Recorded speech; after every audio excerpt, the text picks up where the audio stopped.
오늘 우리에게 주신 하나님 말씀 같이 봅니다. 사무엘상 16장 5절부터 13절까지 말씀. 사무엘상 16장 5절부터 13절까지 말씀을 제가 읽습니다. 이르되 평강을 위함이니라. 내가 여호와께 제사하러 왔으니 스스로 정결하게 하고 와서 나와 함께 제사하자 하고 이새와 그의 아들들을 성결하게 하고 제사에 청하니라. 그들이 오매 사무엘이 엘리압을 보고 마음에 이르기를 여호와의 기름 부으실 자가 과연 주님 앞에 있도다 하였더니 여호와께서 사무엘에게 이르시되 그의 용모와 키를 보지 말라. 내가 이미 그를 버렸노라. 내가 보는 것은 사람과 같지 아니하니 사람은 외모를 보거니와 나 여호와는 중심을 보느니라 하시더라. 이새가 아비나답을 불러 사무엘 앞을 지나가게 하매 사무엘이 이르되 이도 여호와께서 택하지 아니하셨느니라 하니 이새가 산마로 지나가게 하매 사무엘이 이르되 이도 여호와께서 택하지 아니하셨느니라 하니라. 이새가 그의 아들 일곱을 다 사무엘 앞으로 지나가게 하나 사무엘이 이새에게 이르되 여호와께서 이들을 택하지 아니하셨느니라 하고 또 사무엘이 이새에게 이르되 내 아들들이 다 여기 있느냐. 이새가 이르되 아직 막내가 남았는데 그는 양을 지키나이다. 사무엘이 이새에게 이르되 사람을 보내어 그를 데려오라. 그가 여기 오기까지는 우리가 식사 자리에 앉지 아니하겠노라. 이에 사람을 보내어 그를 데려오매 그의 빛이 붉고 눈이 빼어나고 얼굴이 아름답더라. 여호와께서 이르시되 이가 그니 일어나 기름을 부으라 하시는지라. 사무엘이 기름 뿔병을 가져다가 그의 형제 중에서 그에게 부었더니 이날 이후로 다윗이 여호와의 영에 크게 감동되니라. 사무엘이 떠나서 라마로 가니라. 아멘. 따라합니다. 하나님을 경외하는 소년. 오늘 어린이 주일입니다. 오늘 어린이 주일을 통하여서 주님이 주시는 우리 다음 세대의 아이들이 이 말씀을 통하여서 회복되고 일어나는 우리 교회가 되길 주님의 이름으로 소망합니다.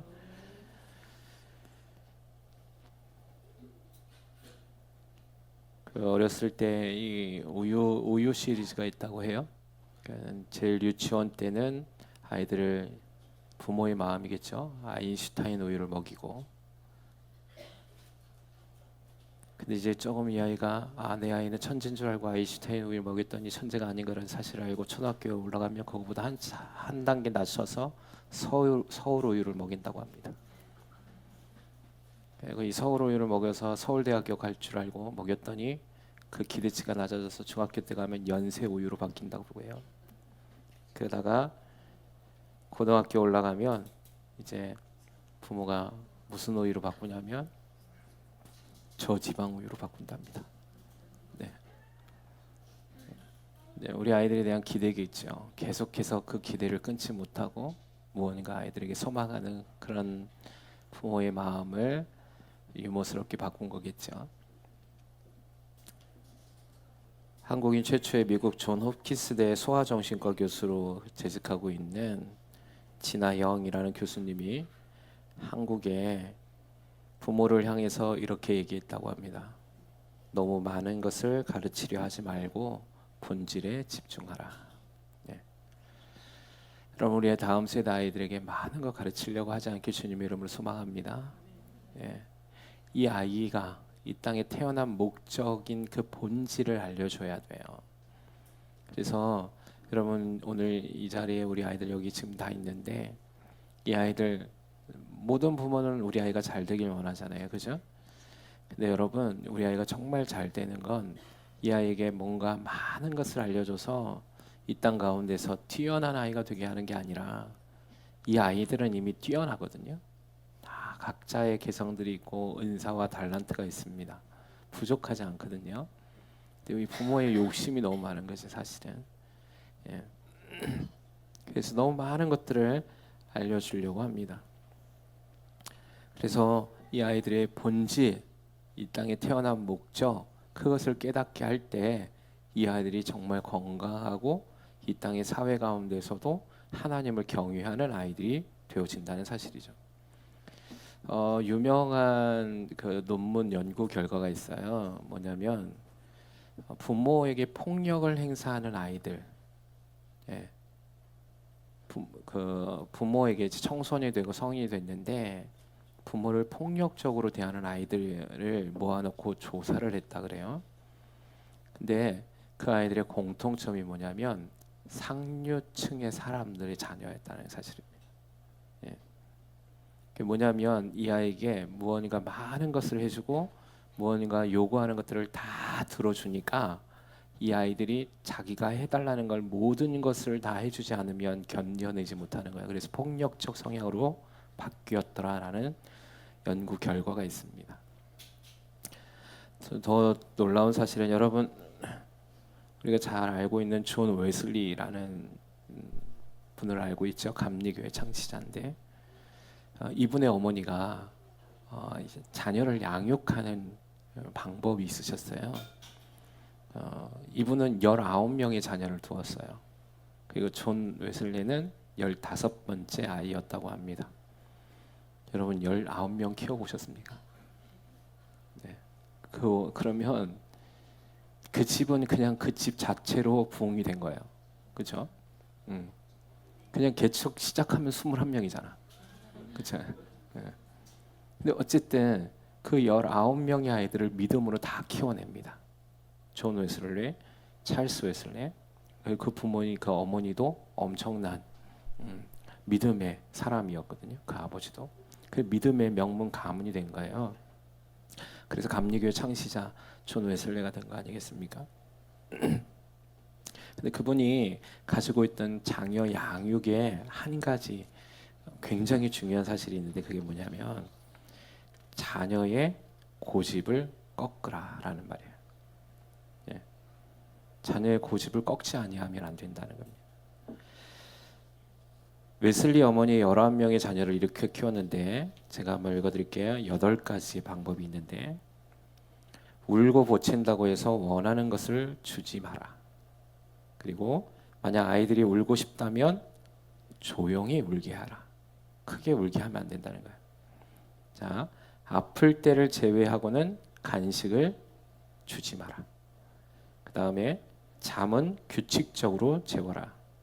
정시에 아이들을 요람에 눕히고 흔들어서 재우라. 아이가 잠들 때까지 계속 침대 옆에 앉아 있지 않고 1시간 후에 나와라. 어린 자녀는 보조 식탁에서 식사하게 하며 자라서 포크와 나이프를 사용할 수 있으면 비로소 그때 가족 식탁으로 안내해라. 아이들은 엄마 앞에서 먹고 마시게 해라. 아이들은 반드시 서로 부를 때 이름이 아닌 언니, 오빠, 형, 누나 등의 호칭으로 불러라. 아이들 앞에서 결코 화내지 않고 큰 소리로 꾸짖지 마라. 이해할 때까지 설명하라 라고 가르쳤다고 합니다. 그래서 이 어머니는 아이들을 키울 때 19번, 20번 계속 똑같은 말을 반복적으로 했다 그래요. 이 남편이 그걸 보고 당신은 어떻게 그렇게 똑같은 말을 계속적으로 할 수 있어요? 라고 물어봤어요.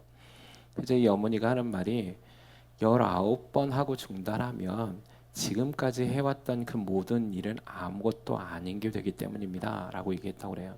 이 말은 뭐냐면 그 아이가 변화될 때까지 하라는 얘기예요. 화를 내라는 얘기 아니에요. 이 존 웨슬리의 어머니는 화를 낸 적이 없습니다. 네. 근데 그 아이가 충분히 알아들을 수 있도록 그 부분이 그 아이의 고집이 꺾일 수 있도록 계속적으로 이야기해 준 거예요. 어쨌든 존 웨슬리는 그 형제들 모두에게 많은 믿음의 유산을 그 부모로부터 받았다고 이야기합니다. 그리고 이 어머니가 아이들에게 한 명씩 따로따로 시간을 내서 늘 1시간 이상을 얘기하는 시간을 가졌다고 해요. 19명이니까. 존 웨슬리는 목요일 밤이었어요. 근데 그 목요일 밤에 이 존 웨슬리가 성장하고 성인이 됐을 때도 그 시간만큼은 반드시 어머니와 이야기하는 시간을 가졌다고 합니다. 그 시간을 나중에 존 웨슬리가 어머니가 이제 돌아가시고 난 뒤에 회상하면서 썼을 때 그때의 그 목요일의 밤에 어머니를 늘 마음에 간직했다라고 기록하고 있습니다. 사랑하는 지혜하는 교회 성도 여러분, 여러분이 이제 오늘 이 어린이 주일인데 우리 아이들을 위해서 무엇을 줄 수 있을까요? 많은 거, 해달라는 거, 원하는 거, 그리고 영어 단어, 무언가 가르치는 거, 아니요, 그게 아니라 여러분이 진정한 여러분의 자녀를 사랑한다면 이 아이들의 본질을 깨우쳐야 돼요. 아멘이십니까? 하나님이 이 땅 가운데 보내신 이 아이들 너무 소중하잖아요. 근데 이 아이들이 세상에 나가서 죄 가운데 썩어지고 그 짓밟히는 삶을 살게 하지 않으시려면 이 아이들을 세상의 방법이 아닌 오직 믿음의 방법으로 가르치고 양육하셔야 된다는 말씀입니다. 성경에 자녀 양육에 대한 말씀이 많이 기록되어 있습니다. 제가 한번 읽어드릴 테니까 잘 들어보세요. 자식은 여호와의 주신 기업이요 태의 열매는 그의 상급이로다. 젊은 자의 자식은 장사의 수중의 화살 같으니 이것이 그 전통에 가득한 자는 복되도다. 저희가 성문에서 그 원수와 말할 때 수치를 당하지 아니하리로다. 시편 127편 3절에서 5절 말씀이고요. 잠언 4장 1절엔 이렇게 얘기합니다. 아들들아 아비의 훈계를 들으며 명철을 얻기에 주의하라. 잠언 13장 24절에는 매를 아끼는 자는 그의 자식을 미워함이라. 자식을 사랑하는 자는 근실이 징계하느니라. 잠언 17장 6절에는 손자는 노인의 면류관이요 아비는 자식의 영화니라. 잠언 22장 13절에 아이의 마음에는 미련한 것이 얽혀 있으니 징계하는 채찍이 이를 멀리 쫓아내리라. 잠언 23장 13절에 아이를 훈계하지 아니치 말라. 채찍으로 그를 때릴지라도 죽지 아니하리라. 잠언 29장 15절에 채찍과 꾸지람이 지혜를 주거늘 임의로 하게 버려두면 그 자식은 어미를 욕되게 하느니라. 에베소서 6장 4절에 또 아비들아 너희 자녀를 노엽게 하지 말고 오직 주의 교훈과 훈계로 양육하라.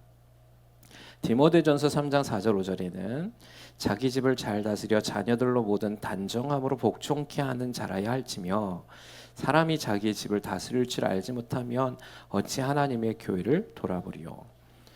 이외에도 많이 있습니다. 근데 성경은 단 한 가지만을 자녀 양육으로 삼으라는 거야. 그게 뭐냐면 말씀이에요. 근데 그 말씀을 지키지 않고 고집을 피울 땐 뭐 하라는 겁니까? 훈계하라는 거야. 네, 매를 들라는 거죠. 고집을 피우지 못하게 하라는 겁니다. 우리 아이들이 이렇게 자란 아이들 상처 있지 않습니다. 여러분, 진짜 믿음으로 사랑으로 양육하고 매를 드는 부모는 그 아이에게 상처를 주지 않습니다. 전 이거 많이 봤거든요. 근데 아이에게 모든 걸 맞춰주는 부모는 아이에게 상처를 줍니다. 왜? 그 아이의 본질이 무엇인지 깨닫지 못하게 했기 때문이에요. 한 예화가 있습니다. 어떤 자식이 사형수가 됐어요. 근데 그의 사형수가 되는데 어머니가 너무 가슴이 아파 이 아들을 면회를 갔어요. 그랬더니 이 아이들이 엄마를 보더니 가까이 오라고 얘기한 거예요. 예전에는 이렇게 좀 구멍이 이렇게 뚫려 있기도 했잖아요. 근데 그 아들이 엄마가 가까이 오자마자 그 어머니의 코를 세게 물어뜯었습니다. 그리고 이렇게 탄식했습니다. 어머니가 나를 그것이 죄라고 왜 얘기하지 않았습니까? 어릴 적부터 왜 나를 방치했습니까? 말씀으로 왜 키우지 않았습니까? 그래서 왜 내가 이렇게 사형을 당하는 죄인이 되게 만들었습니까? 라고 원망했다라는 거죠. 여러분, 이것이 요즘 세대의 아이들의 모습입니다. 사실은 여러분, 우리는 우리의 힘으로 키울 수 없습니다. 하나님이 함께 하셔야만 하는 것이죠. 성경에 우리는 많은 위인들을 닮아가려고 합니다. 근데 그것은 머리로는 알고 또는 우리가 생각도 하는데 환경과 상황의 앞에서 이 세상의 풍조를 따라가지 아니하면 불안해질 것 같아서 아이를 세상의 방법으로 양육하려는 부모들이 넘쳐나고 있습니다. 사랑하는 취하는 교회 성도 여러분, 오늘 이 시간 이 어린이 주일에 우리 어린이들에게도 동일하게 무엇을 가르쳐야 됩니까? 하나님의 말씀을 가르치시길 주님의 이름으로 축원합니다. 그 말씀을 가르쳐야 돼요. 다른 게 아니에요. 그거는 하나님의 말씀을 가르치지 않는 것, 외적인 것을 우선순위하지 마셔야 합니다. 유대인들의 교육 방법이 있어요. 그건 뭐냐면 아이들을 어릴 적부터 말씀으로 가르친다는 겁니다. 유대인들을 조사해 본 연구 결과가 있는데 그 유대인들의 머리 지식의 수준이 굉장히 다른 민족보다 뛰어날 줄 알았는데 그렇지 않더라는 거예요. 연구 결과에. 유대인들의 지식과 그 지능 수준이 그냥 평범했다는 것이에요. 근데 왜 유대인들이 세상에서 굉장히 뛰어난 민족이 됐을까? 그걸 찾고 찾다가 발견해낸 것이 그들의 양육 방법에 있었다는 사실을 알게 된 거죠.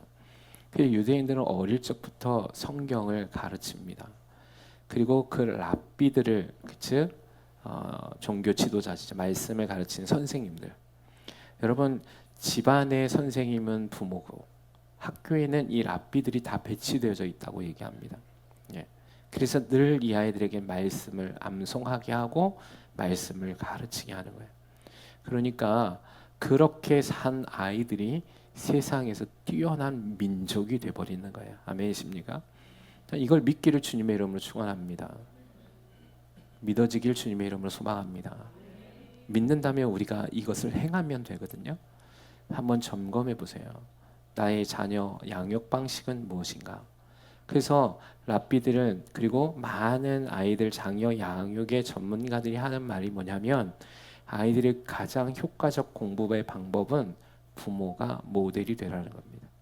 예를 들면 부모가 집안에서 성경을 읽기 시작하면 아이들은 성경을 읽기 시작해요. 부모가 큐티를 하고 일기를 쓰기 시작하면 아이들도 큐티를 하고 일기를 쓰기 시작하더라는 것이죠. 여러분 이게 가장 효과적인 방법입니다. 제가 이렇게 생각해 보니까 우리 아이들 교회는 나오는데 사실상 부모의 손에서 방치되어져 있는 경우를 꽤 봅니다. 이게 무슨 말이냐면 부모는 아이를 위해서 이 아이를 잘 살리기 위해서 돈을 벌기 위해서 모든 에너지를 다 쏟더라는 거죠. 그래서 사실상 이 아이들에게서 믿음의 본을 가르치기보다는 지쳐서 하루를 마감하고 집에 들어와서 아이와 그런 어떤 교감은 사라지고 말씀의 양육은 사라지고 그 믿음의 본에 실천된 삶을 살아내지 못하는 모습들을 보이기 시작하다는 것이죠. 저는 오늘 이 시간 이 말씀을 통하여서 우리 아이들에게 적어도 괜찮습니다. 30분이 돼도 괜찮습니다. 매일매일의 습관적인 삶의 모습을 여러분의 모습을 통하여서 부모님의 모습을 통하여서 아무리 바빠도 하나님을 경외하는 모습을 보이시길 주님의 이름으로 소망합니다. 하나님을 경외할 때 이 아이들은요 하나님이 보살피실 겁니다. 오늘 본문에 나오는 다윗이라는 한 사람을 이야기하고 있죠. 여러분 이 다윗을 보면 어릴 적에 다윗은 8번째 자녀 중 막내였습니다. 여러분 8명의 형들이 있었어요. 그리고 자기는 막내였어요. 막내면 여러분 우리가 생각할 때 어떻게 합니까? 여러분 지금 제일 막내 아이들을 가장 많이 사랑하고 돌봐주죠. 근데 다윗은 막내였기 때문에 가장 돌보지 못하는 상태로 방치되어져 있었습니다. 막내가 이 당시에 오늘 본문의 말씀에 보면 학자들은 이 다윗의 나이를 한 15세 정도로 봐요. 여러분 15살짜리 아이를 지금 어디에 내보낸 겁니까? 양을 치러 내보냈습니다.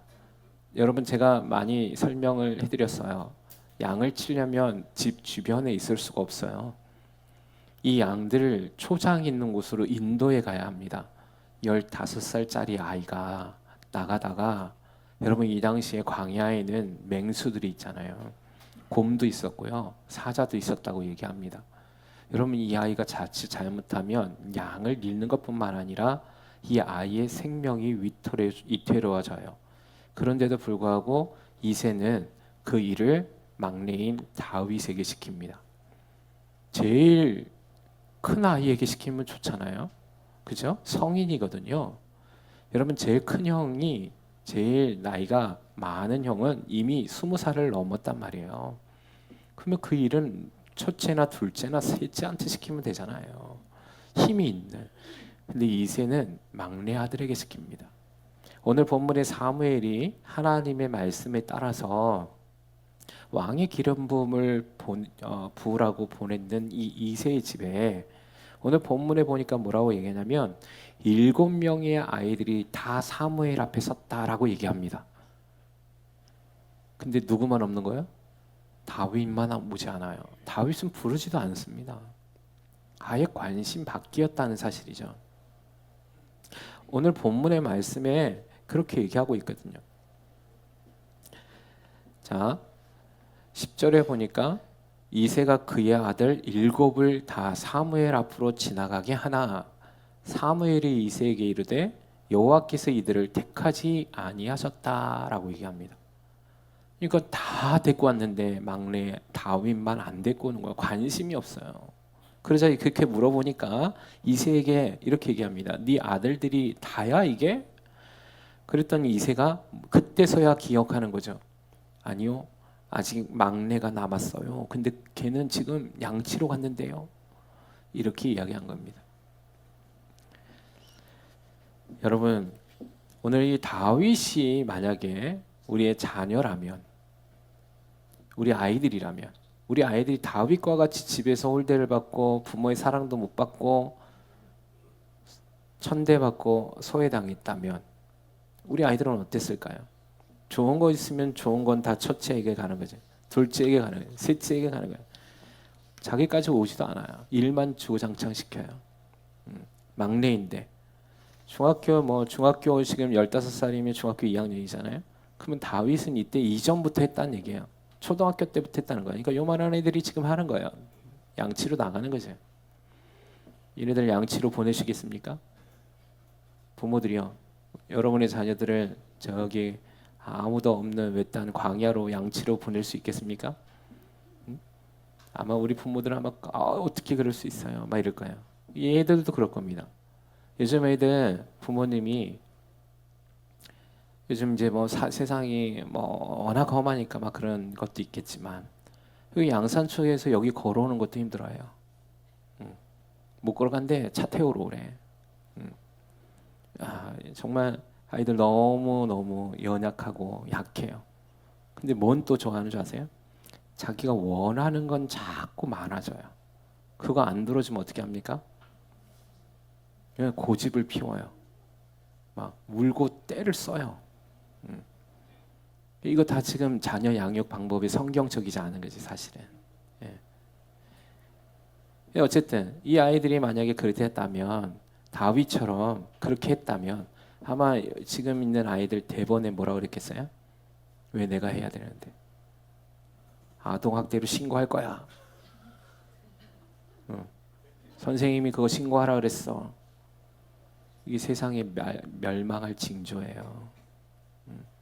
자기를 낳아준 부모를 신고하는 세상이 살아요 지금. 아동학대래요. 아동학대는 제가 아동학대지. 제가 자랐을 때 여러분들이 자랐을 때가 아동학대지, 그죠? 근데 아동학대로 생각해 본 적이 없잖아. 선생님에게 매를 맞을 때 우리 어떻게 맞았습니까? 학창 시절에? 다들 모범생이 있어서 안 맞으셨나 보네요. 그죠? 전 중학교 때 갔는데 머리를 잘못 자르고 왔다고 50cm 자 있잖아. 50cm 자. 그걸로 따귀를 때리더라고. 20대를. 중학교 1학년 때. 그 여기가 한쪽을 막 맞았더니 여기서 막 두드러기가 막 났어요. 여러분 근데 그때 뭐라 했습니까? 아무 소리 못했지. 예. 그 어떤 사람이 요즘 아이들인가 봐요. 그 아이들이 옛날에 그 80년대 막 90년대 선생님들이 막 때렸던 얘기들 있잖아요. 진짜 그게 이렇게 때렸어요? 이렇게 써놨더라고. 근데 이거 댓글들이 막 달려요. 진짜 그거보다 더 심하게 맞았는데 막 이러더라고. 저 5학년 때 초등학교 5학년 때 기억을 하는데 아직 그 선생님을 기억하는데 저희 초등학교 때는 뭐가 있었냐면 체변이 있어요. 체변. 그렇죠? 기생충이 있는지 확인한다고 변을 담아 갖고 와야 되는 거지. 그거 못했단 말이야. 못했더니 따귀를 때리시더라고. 그 5학년짜리 얼굴에. 그냥 일반사인 거야. 그게 아동학대지. 그죠? 얘네들이 너무 요즘 물론 그렇게 하라는 건 아닙니다. 그건 잘못된 거예요. 근데 얘네들은 아동학대의 개념이 없는 거야 이제. 자기 거 안 들어주면 아동학대인 거야. 이런 부분들이 어디서부터 잘못됐을까? 교회를 다니고 있는 아이들은 예외일까? 아니더라는 거죠. 말씀 안에서 성경이 분명하게 얘기합니다. 나는 우리 아이들이 부모를 공경하길 주님의 이름으로 소망합니다. 예, 어린이 주일에 이 아이들을 막 잘하는 거 얘기하는 게 아니라 말씀으로 양육하는 것이죠. 사실은 만약에 얘네들이 다윗이었으면 거기서 원망하고 막 불안해하고 두려워하고 막 자기 감정을 어떻게 할지 모르는 절제하지 못한 상황 가운데 있었을 겁니다. 근데 다윗은 그 어린 나이에도 불구하고 어떻게 하고 있냐면 부모를 원망하지 않아요.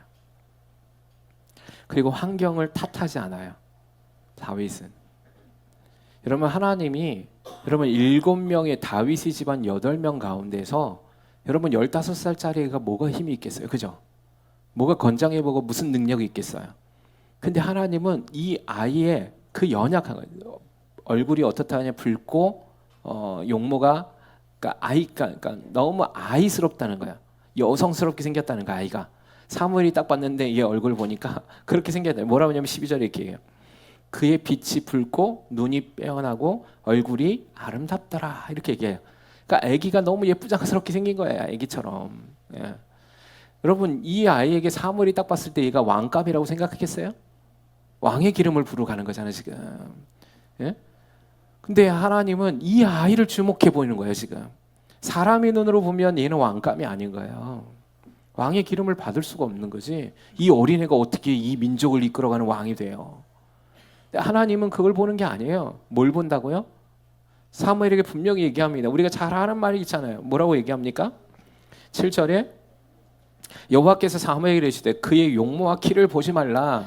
내가 이미 그를 버렸노라. 내가 보는 것은 사람과 같이 아니하니 사람은 외모를 보거니와 나 여호와는 중심을 보느니라 하시니라. 할렐루야. 여러분 우리가 우리 아이들을 양육하여 말씀으로 양육하게 하는 건 뭐냐면 그의 마음의 중심들, 이 아이의 마음의 중심들에 뭐가 있기를 원하는 겁니까?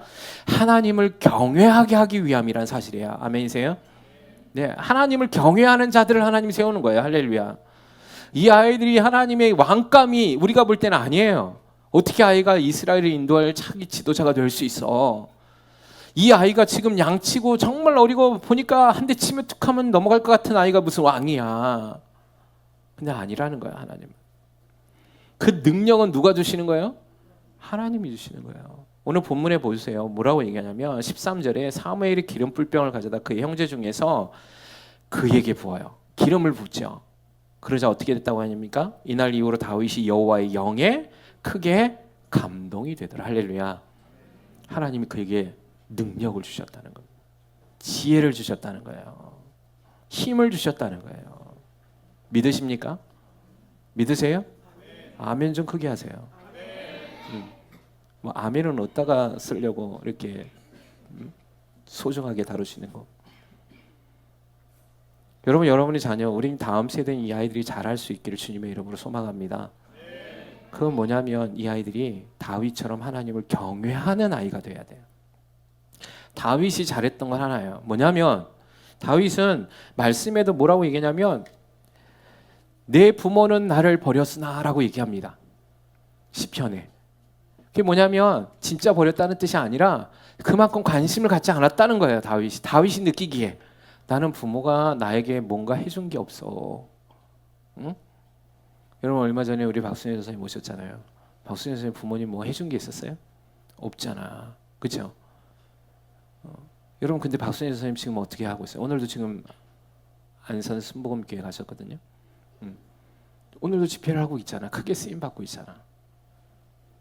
정말 보잘것없는 거지로 돌 던져서 놀림 받았잖아요. 응? 근데 하나님은 그때부터 보고 계시는 거예요. 뭘 보는 거예요? 그분의 중심을 보는 거예요. 중심을. 사람은 외모로 보는 거죠. 더러워! 돌 던지고 넌 저리 가라 거지야 떠나가라 막 놀려도 하나님 그 가운데서 그 중심을 보는 거예요. 할렐루야. 우리 아이들을 이렇게 키우셔야 돼요. 나는 우리 아이들 주님을 경외하는 우리 아이들 되게 주님의 이름으로 소망합니다. 떼쓰지 않게 소망합니다. 이것들아 목사님을 봐라. 고집 피울 거야? 뭐 여기서 얘기하노? 여기서 얘기해야지. 아 여기도 있어요? 그래 백원은 고집 피울 거요? 크게 해봐 안 들려. 아니지요. 뭐라고? 얘네들 이제 하나님 앞에서 아니라고 믿음으로 고백했으니까 하나님을 경외하는 건 내가 원하는 대로 살게끔 내버려 두는 거예요. 아니 그렇게 되면 하나님을 경외하지 않아요.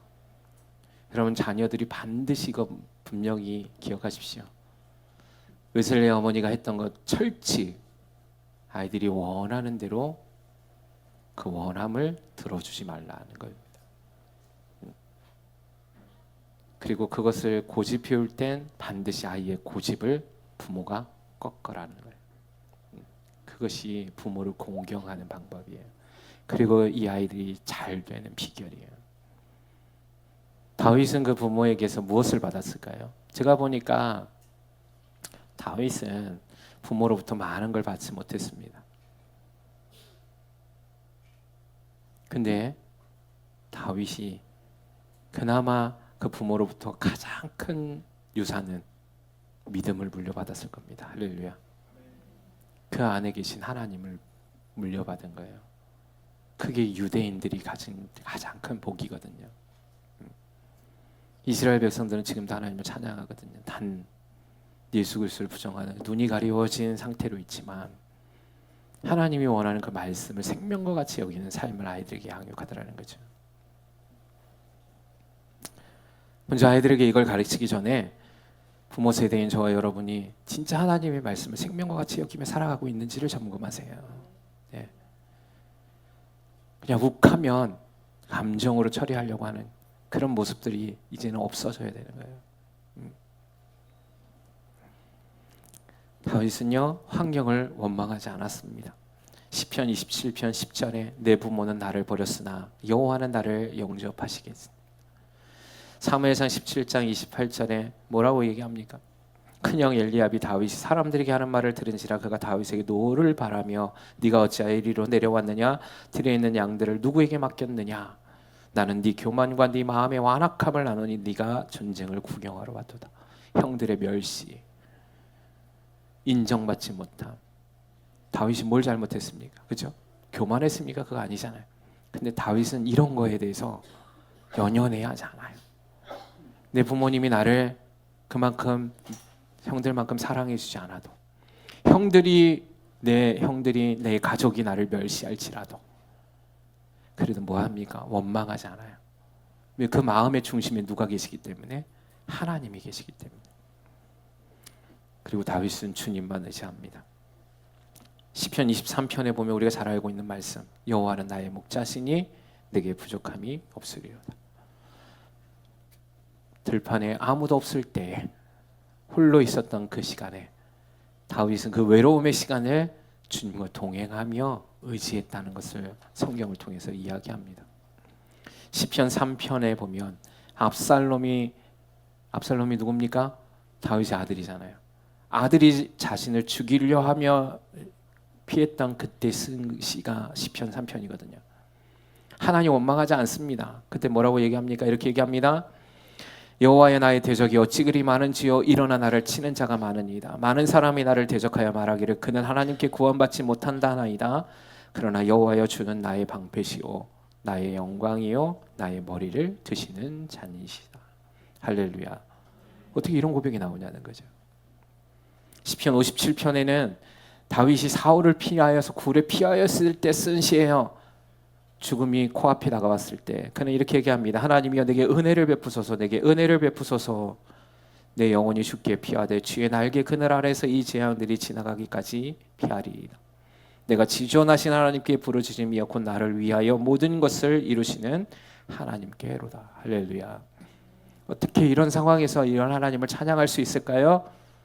그것은 다윗이 어릴 적부터 하나님을 경외하는 법을 배웠기 때문이라는 사실입니다. 하나님이 이렇게 찾는 자를 보는 거예요. 우리 아이들이 어려움이 닥쳤을 때 쉽게 포기하고 무너지는 아이들이 되는 게 아니라 그 안에 하나님을 경외하는 하나님의 말씀이 있는 아이들이 된다면 세상에서 반드시 하나님이 이 아이들을 사용하시고 이런 아이들을 통해서 다음 세대를 살려내는 복된 아이들로 세울 것을 주님의 이름으로 소망합니다. 우린 또 그것을 믿음으로 취하길 주님의 이름으로 소망합니다. 이건 아이들뿐만 아니라 부모 세대도 동일해야 된다는 거죠. 하나님을 경외해야 합니다. 근데 그 하나님을 경외함의 근본은 하나님을 아는 것이에요. 지식의 근본은 여호와를 경외하는 것입니다. 할렐루야. 그리고 그분을 아는 것에서 시작되는 겁니다. 그래서 오늘 이 시간 어린이 주일에 우리 아이들 목사님 봐야지. 왜 얘네들 여기다 앉혀놨노? 여기다 앉혀놔야지. 내 정면으로 봐야 되는데. 우리 아이들 자는 애는 누구고? 고개를 들고 목사님 봐봐. 질문할 거예요. 오늘 목사님 뭔 말을 했어? 예림아, 오늘 너희들에게 무슨 말 했어? 얘네 말씀 노트 적어요? 적으라 했는데 적고 있어요? 그럼 예원이 한번 얘기해봐. 오늘 말씀 무슨 말씀이야?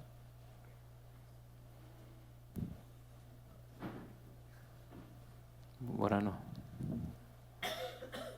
자, 따라해. 하나님을 크게 해. 하나님을 크게 하라고. 하나님을 경외하는 사람이 되자. 아멘. 그래요. 그래서 우리 아이들뿐만 아니라 여기 있는 우리 교회 전체가, 그럼 다음 세대에게만 얘기하는 거 아니잖아요, 그렇죠? 부모 세대인 저 여러분에게도 오직 하나님을 경외하시고, 그 하나님의 경외하는 건 나의 삶에서 오늘 말씀으로 살아내는 겁니다. 그리고 말씀으로 양육하는 것임을 여러분 기억하셔서 우리 교회가 날마다 하나님 주신 생명의 은혜가 흘러넘쳐 아름답고 평안을 누리고 기뻐할 수 있는 우리의 모든 삶, 교회, 가정이 되기를 주님의 이름으로 축원합니다.